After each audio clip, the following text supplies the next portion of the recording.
Been a theme on the campaign trail for quite some time.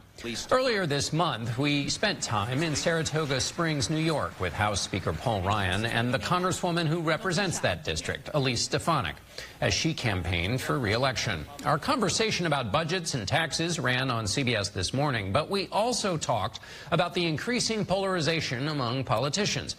We started with Ryan's claim that news organizations don't cover Congress's bipartisan achievements. Why do you think there's not much talk about bipartisanship in the coverage? I don't think it sells for you guys, for the media. You take a look at the bills we passed out of the House, about 1,000 bills. It's been one of the most productive sessions of Congress in a generation. And of those roughly 1,000 bills, over 80% of them are bipartisan bills. So we've tackled opioids, we've tackled human trafficking, we've rebuilt the military. All of those are bipartisan, but they don't get reported. It doesn't sell. So I honestly think, John, it's the hits and the clicks and it's the ratings chase that's on display in America today that says when they're fighting each other, that's when you cover it. So if we accept some portion of responsibility for that, you've seen some President Trump's rallies. Do those rallies accentuate the things that unite us, the bipartisan achievements, or are they, do they do something very successful in politics, wildly successful, which is sow division in the country? Yeah. Do you see that happening at his rallies? Sometimes, yeah. Sometimes meaning? Well, not always, but sometimes. I worry about tribal identity politics becoming the new norm of how politics is waged. As conservatives, we always thought this was sort of a left-wing Alinsky thing. Unfortunately, the right practices identity politics now as well. It's the day and age, it's technology and everything else. Identity politics, which is now being practiced on both sides of the aisle, is unfortunately working. And I think we, as leaders, we got to figure out how do we make inclusive aspirational politics strategically valuable again. You've talked about inclusive politics which tries to unify. Does President Trump practice those kind of politics? Sometimes he does and sometimes he doesn't. How? But I mean, come on, honestly.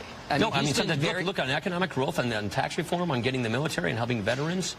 Those are things that he has led us to that have really brought people together. And he talks about these at his rally, and that is inclusive. You talk about tribalism.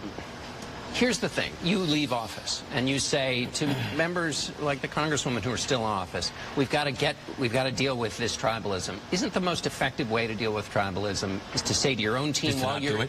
Yeah, and President Trump has been very effective practicing the politics as they are. Not as like some, you know, grad school idea of how they should be. But he's gotten 2 Supreme Court nominees confirmed. He got the tax cut bill through. So tribalism is working out just fine if it's getting things, if getting points on the board. Look, take the tax bill, for example. What is that going to do? That's going to create economic growth and opportunity. It's creating more investment. This company right here, 30 more jobs and higher wages, more investment in their factory to hire even more people. So what does that do? That helps reduce economic anxiety. So to me, the best way to combat tribalism is to starve it of its oxygen, which is anxiety, economic anxiety, security anxiety. And if we can pass policies that help improve people's lives, make them more confident about the future, then they'll be less prone to be swayed by the kind of tribalism, identity politics we see these days. But isn't another way, and perhaps a more effective way, is not to give in to tribalism when it's convenient in order to get something passed? Yes, that as well. But what can we do? We can control, she can control what she says, I can control what I say. She and I don't tweet these things.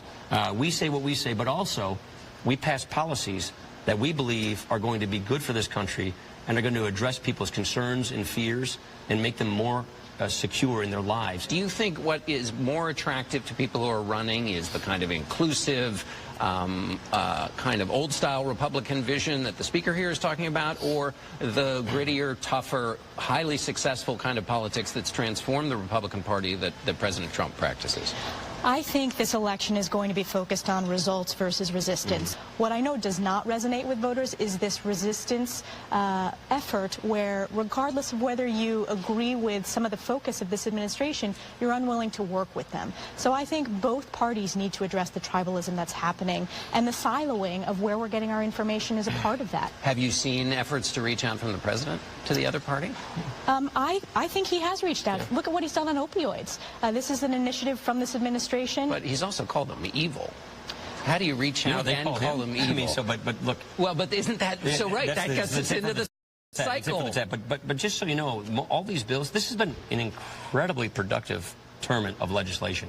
The president has signed so many new big, bold reforms into law, most of which are bipartisan. Again, that interview was taped on October 16th. We also spoke with Speaker Ryan about his plans after he leaves Congress in January, but with breaking news this weekend, we've had to put that on our website at facethenation.com. We'll be right back with more Face the Nation.